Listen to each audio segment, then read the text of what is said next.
Hi everybody, welcome back to this STM32F1 tutorial within the SPI communication example. So within this is a part 3 of setting up the NRF2401 library from scratch, and within this tutorial we already have been seeing in part 1 how to make the communication between the STM32F1 and the NRF24. Then in the part 2 we have already seen how the radio frequency communication goes between the NRF24, and we already set up the receive mode at the STM32F1. Finally, within this part 3 we are going to create the transmission function in the STM32F1 and have an example to see how everything works together. Before jumping to the video, let me take the moment and thank everyone for their support. I will keep doing my best to provide this quality content. So as usual, to support the channel, you can give us a thumbs up, make a comment, or subscribe and stay tuned. So as usual, the code that we are going to write within this tutorial is available on GitHub. You can find the link in the description below. The language that we are going to use within this program is only C, and the program that we are going to use to and be loaded in the STM32F1 will be use Kale. We are going to use HTML to interface the UART communication with the PC. And finally, the level that you need to have is a WeeW level. Means you had to go through some tutorials to understand the GPIO, SPI, and the UART libraries. It's very important also that you take a look on the part 1 and 2 of this tutorial. So for the hardware for this tutorial and the example, you will need the STM32F1, the aka Blue Pill, or whatever STM32F1 microcontroller, but you will need to have two of this one. Also, we are going to use the FT232 to interface the UART communication with the PC. You will need to have two, as we are going to use them for debugging purposes during this example. And finally, you will need the NRF24L01, and you will need to use two of this one too. Okay, so let's take a look quickly on how the tutorial is made. First, we are going to understand how we are going to set up the transmitter operation on the STM32F1. Then we are going to jump directly to the code and create the NRF Primary Transmitter init function. So this is the function to init the transmitter at the NRF24. Then we will set up the strategy from the code perspective, how we are going to transmit the code and how to handle the output of the status. Finally, we are going to prepare the example for having the whole picture. And last thing, we are going to debug, and we will see some of the problem we will have and the problem in the code that happened in the part 1 and 2, and we are going to fix them. Okay, so let's take a look on the transmitter operation.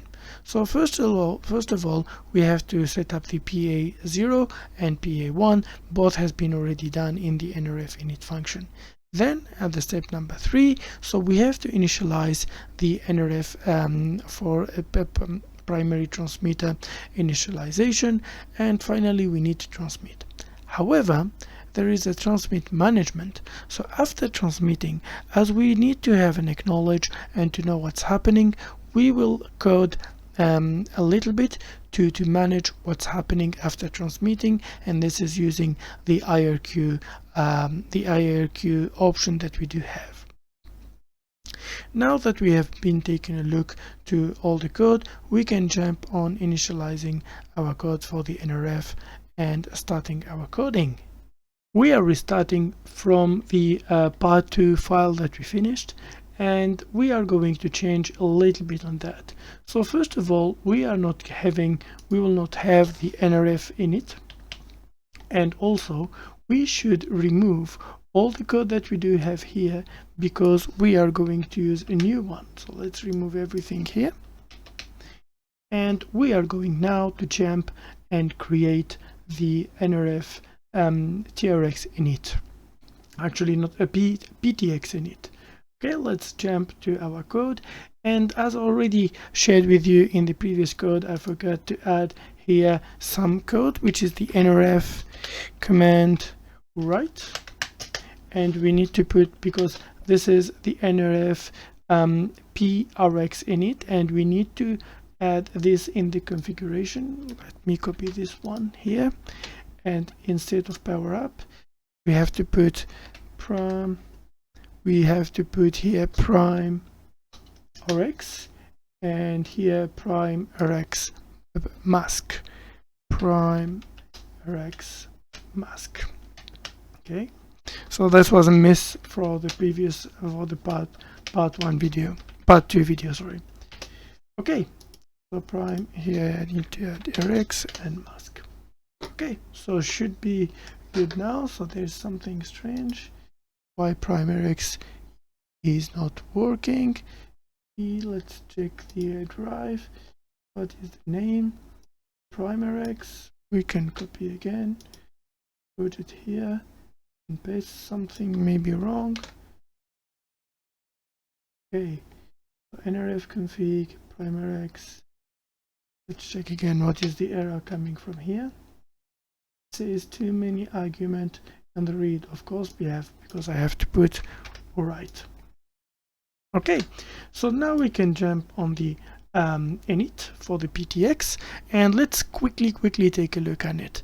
So let's go to the manual here again, and if we go to radio control and go here to go for the PTX, mode, simply what we have to do is first we have to, as usual, power up, and also to go for that we have to put CE equal 1. So generally speaking, to save energy and to save power, what we can do, and that's very easy to make, is to go and put the data and put CE when we are sending. So CE will be high only when we are sending, so we are not putting any CE high for the moment, but we have to put prime RX equal to 0. So what will happen? We will be in standby and saving energy, and as soon as we get some data inside our TX50, then we can put CE equal 1 for at least 10 microseconds. We will put more, and then the program will keep sending the data. Okay, but anyway, so better to put it all the time like CE equal 1. So if we do have a transmit, that will be keeping transmitting until the CE is equal to 1. So that's the logic what we are going to use.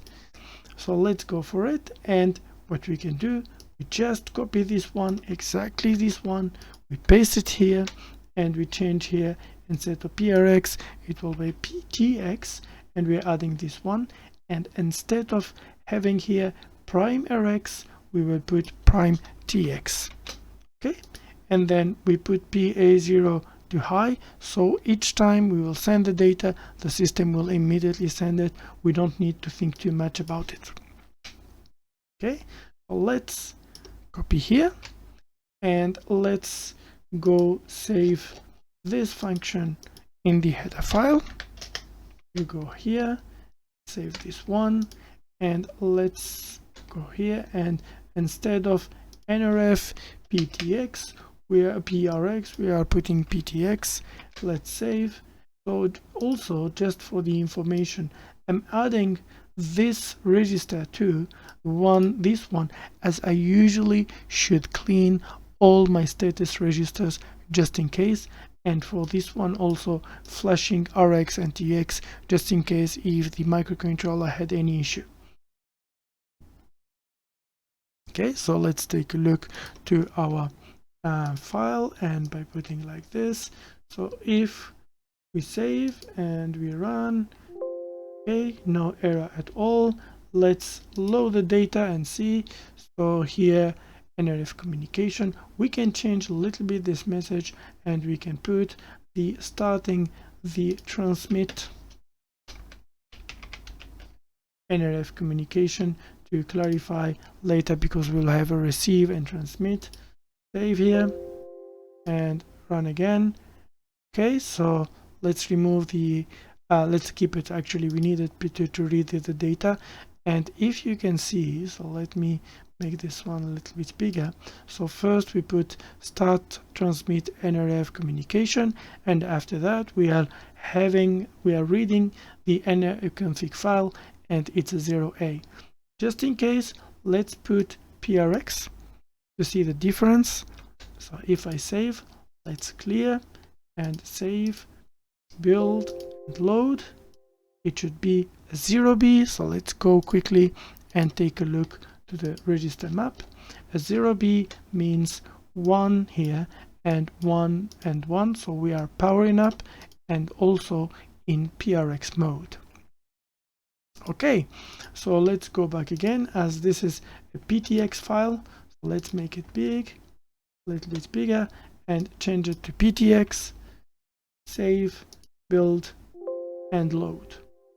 So now we do have our PTX function initialization ready. So we just finished the initialization of our transmit function. We can jump on our payload transmit function, and this is a function where we are going to first set up the code for sending the payload, and after that make the strategy that will manage the transmission information and the status of the transmit. Here we are at the most important and crucial part of our program, when we are going to send our message and handle what's happening after that. So usually when we will have a message to send, we need to have a trigger. So we can't just keep sending. It can happen in some circumstances, but we will need always to have a trigger to send the message, something that we need to do with our program. So I will create this trigger here. So it will be very simple 01 unsigned short. So let's put unsigned short that we call trigger, and it will be equal to 0. Okay, and after that what we are going to use here, so now we do have our trigger. So if we do have our trigger, we will go to send our payload. So we still have this payload here, and let's give some data for the payload. Call it hello WeeW, and don't forget to have a new line here. Okay, so what we are going to use here, we need to make the function for sending, which will be NRF and then radio frequency TX, and that will be sending a payload. So we don't have the function yet, but this is our target for the code. Okay, and after that we have to start managing the message status, which is really important here to understand what's happening with the message. So let's use another variable, we call it message status. Okay, where initially it will become equal to 1. And why we are going to do that? Because we are going to enter in a loop while message status, MSG status. So let's also initialize the message status as unsigned short 2. So let's add it equal to 0 here. Okay, so message status, we enter inside a certain loop. Inside this loop we have to check, okay, we have to check each time. So let's go quickly here. We have to check the status of my sending the message. We can go here and check. So we have to check this one. So this one means that we send the data and we had an auto acknowledgement. This one means we have been sending again and again and again, but nothing happens. Finally, the TX is full and we have been sending too much data. So we have to confirm each time. So let's make it smaller, and by looking to this one, we are managing one by one. Okay, so the first one that we are going to look for is here for the message status. First of all, we need to check if, and here, which is the NRF IRQ. So if we do have an IRQ, we can go and start checking. Okay, so if my NRF here, NRF command cmd read will be here equal for the SPI1, and then NRF, we have to read the status register. We need to read, so reading the status register, and so for the first one, if we do have here 0 to 0, which means we have sent the program without any issues. So what we have to do, we have to exit everything, means NRF equal to 0. Actually, yeah, no, not NRF read, but NRF IRQ. So as soon as we enter NRF IRQ, we should put it to 0 immediately, equals 0. Okay, so this is for all the cases that we do have. So the message status here equal to 0, we can leave this loop, this infinite loop, and also trigger is equal to 0 because it doesn't have any meaning now to keep the trigger, and we finish sending. And what we can do also is put the NRF as a last thing, right, in the status register. So using SPI1 NRF status here, and we can write for TX this register, this bit TX DS, we set it, and TX DS as a mask.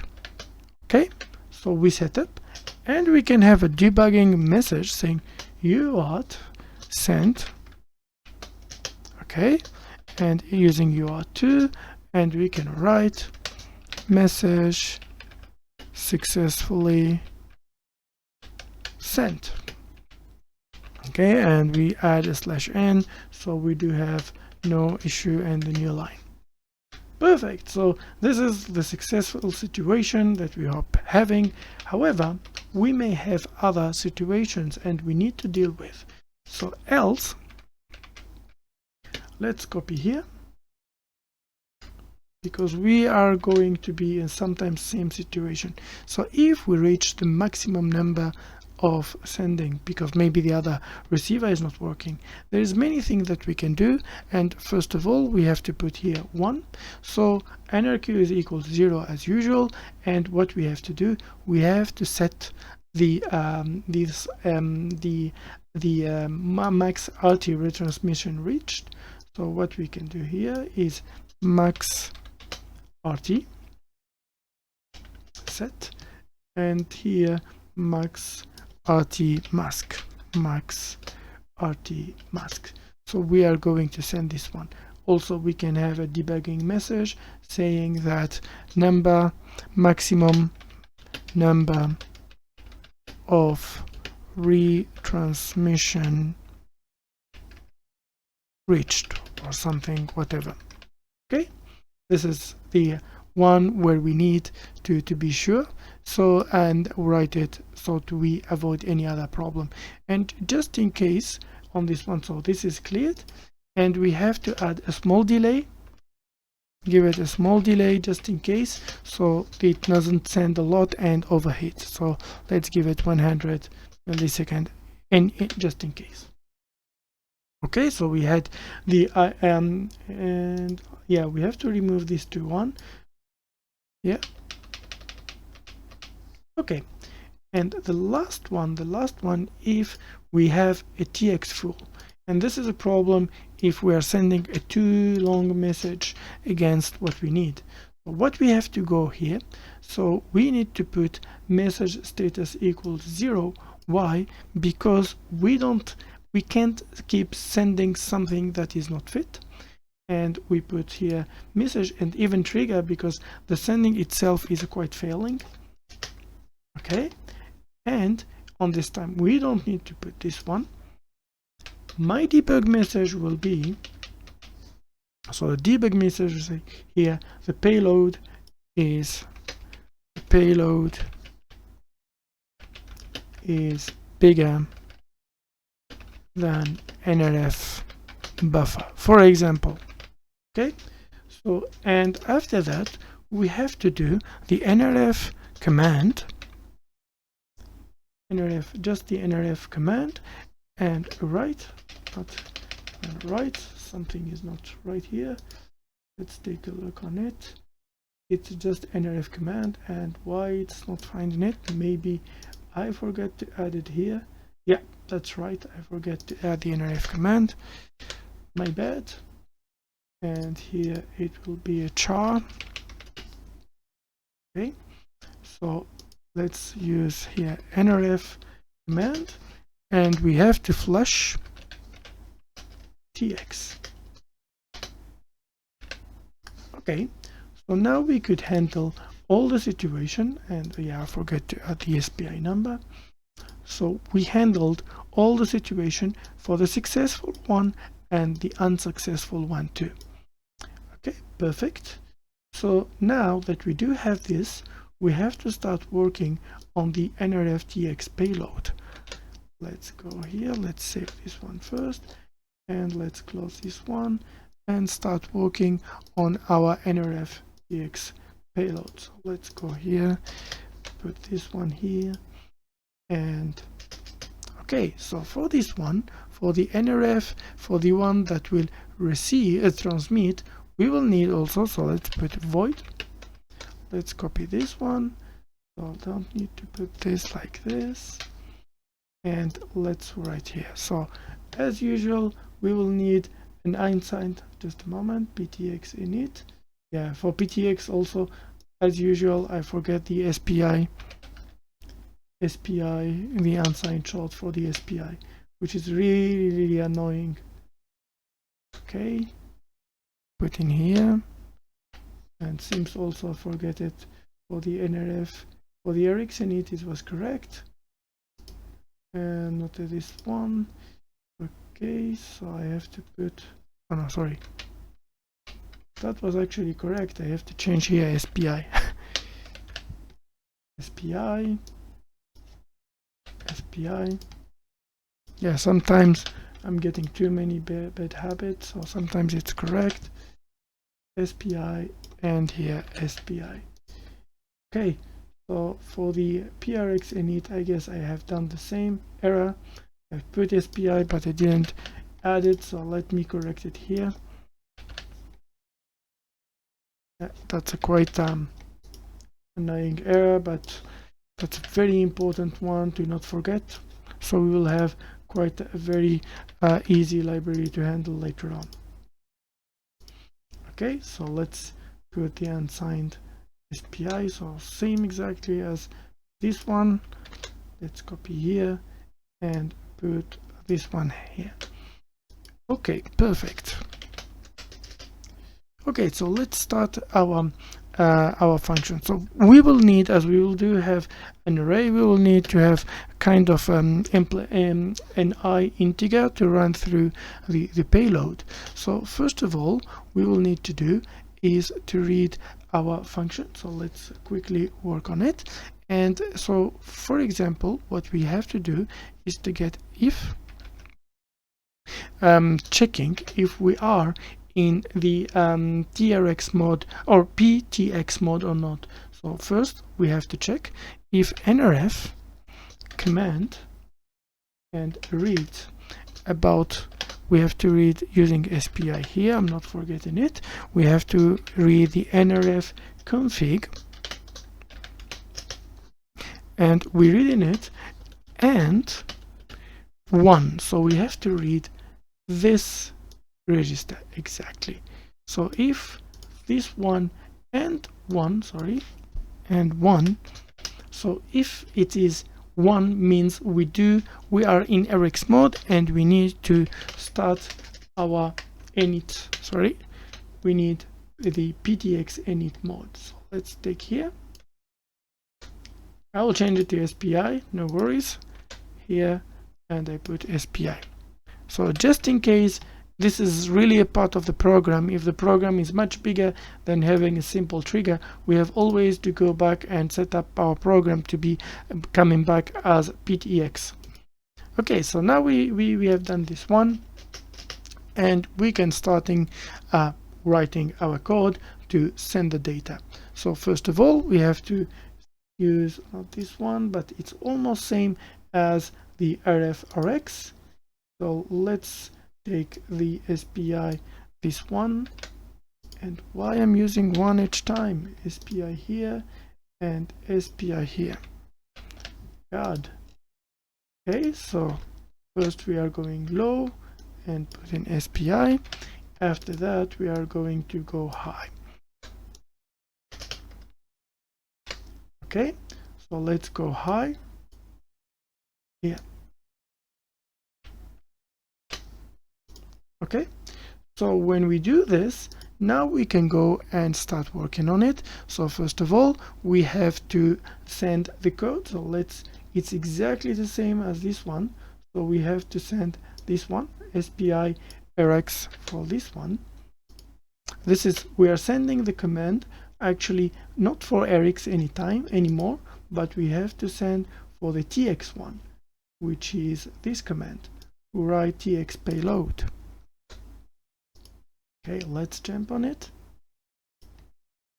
and change this one to SPI. Don't forget the one. Yeah, I think I copied it. Yeah, stayed with the one, SPI, and here to SPI. Oh my god, horrible. Okay, so after that, what we have to do, so int should be equal to 0. You will know why immediately. So we have to put while the payload of 0.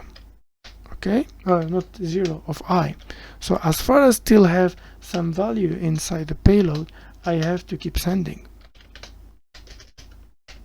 Okay, so I'm putting some payload here, and to write the payload, exactly we are going to use this one and putting this here, adding instead of the code, we have to put the payload I. Okay, and after that just incrementing I. Okay, so as far as we do have this one happening, and when we finish that, we just close this one. Quite very easy, very quick, and that's all. So now that we closed everything, we always have this just let's not this one, let's close this one. We always have the CE equal high, so we can just close this one and send the data. So now that we have our NRF radio frequency transmit, we can add it here. Okay, and save, and we can jump and use it directly to our code. And let's quickly go for it. It's here. Let's replace it, and here we will put 1. That's a legitimate one, and we add the payload. The payload, we remove these brackets and we add this one. Okay, so far looks good. Let's save and build just to see what's happening. So there's one warning, so there is not ending, and yeah, let's add this end of line. If we go here, fantastic. So here we do have our payload, our code working with a 0 error, and we are ready to go for the next step. So now that we finalized the transmit function for the radio frequency and we finished all the function that we have to use for the NRF, we can jump and set up our testing example. So first of all, we will have a primary transmitter that will be connected to a push button. So this push button will each time trigger an interrupt, and after that this primary transmitter will receive, of course, to a primary receiver, which will be connected to a red LED, which will be also in a series with a resistance, and also connected to PC. So each time I push the trigger button, I will be sending the message to the PRX. So, and my LED will be toggled, and we will be showing the message in the PC. So if there is any new message, we will have a toggle of the LED, and also we will see what message we are receiving on the screen. Okay, that's great. So let's now go and start the coding. Okay, so here we are. We do have two programs, one as a primary transmitter and the other one primary receiver, and we need to make some setup now to create this function. So first of all, for the primary, we are going to start with the primary transmitter to prepare our pin which is connected with the with the trigger. So the pin that we are going to use is the pin PB0. So let me add here the name of the PB0. So let's initialize the PB0 plus and the interrupt 2, of course. Interrupt, I hope it's correct. Okay, so to initialize the PB0, quite easy. So init, what we can do, we can even copy exact same the logic that we used for the init for PA1. So if we go here, we just copy exactly the same thing. We will have to change a few parameters.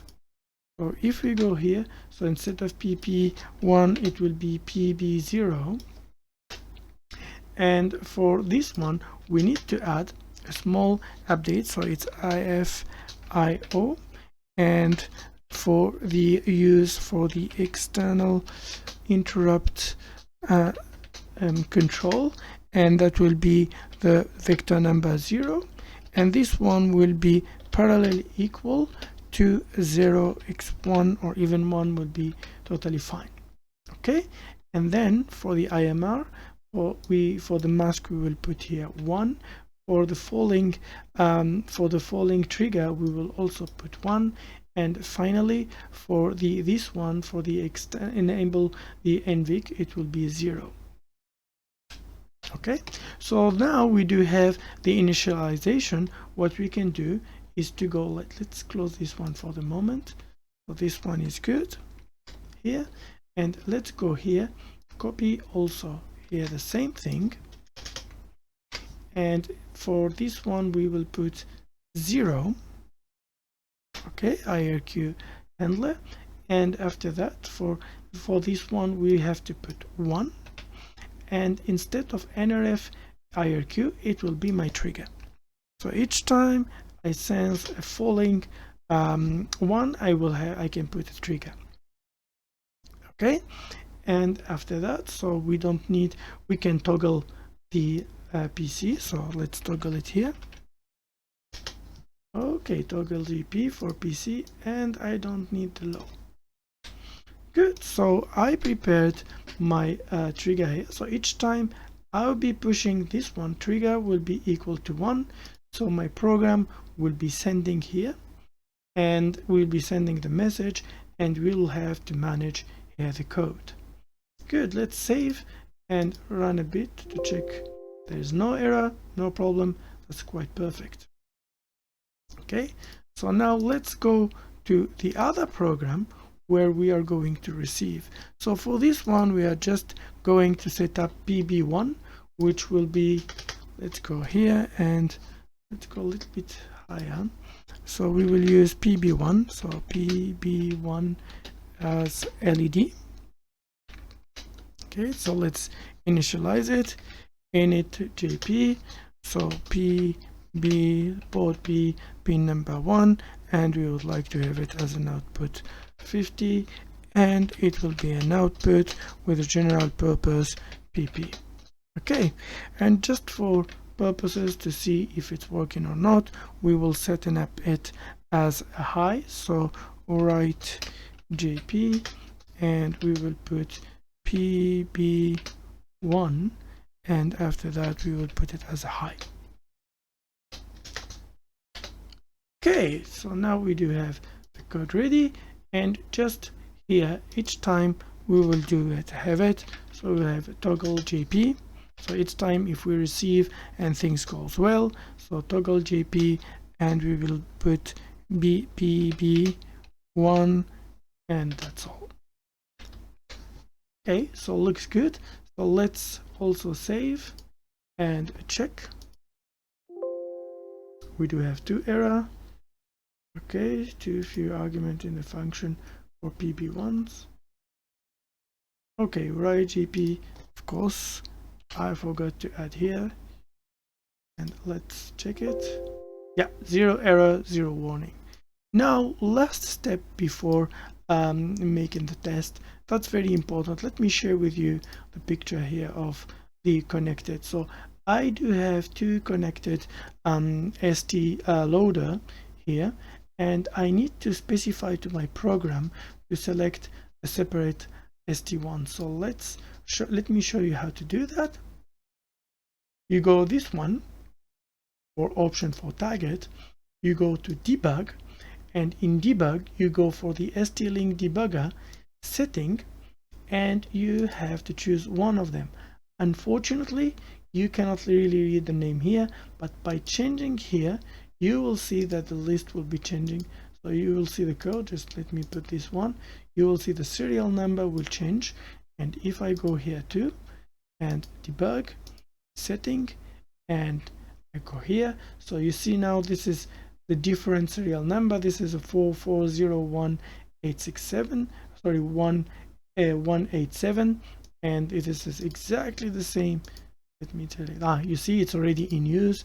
So that's how you will select both of them. So if I put OK here, OK and OK, so I can load my program without having any issue. So what I'm going now, I'm putting to set up the communication for the UART, and we are going to make the test and debugging if any. Okay, so we just set up our example and we are ready for debugging. For sure there was some error during the writing the code. It's quite a heavy one, and we will check together how we can look for the error and fix them to have a functional and a good program. Okay, so now we do have our layout ready, so we can start our program and checking and testing. So first of all, we are going to check here. So this is the PTX, or Primary Transmitter program, and this is the UART communication related to that program. Also here, this is the PRX, or Primary Receiver program, and this is the UART communication we will use for debug. So if we start first and load the program here, we will see start transmitting NRF communication. Then we run this one, we put it, and we load it, we start and receive program. And at the same time, if I share with you here the camera, you can see that we do have the LED which is set high or working.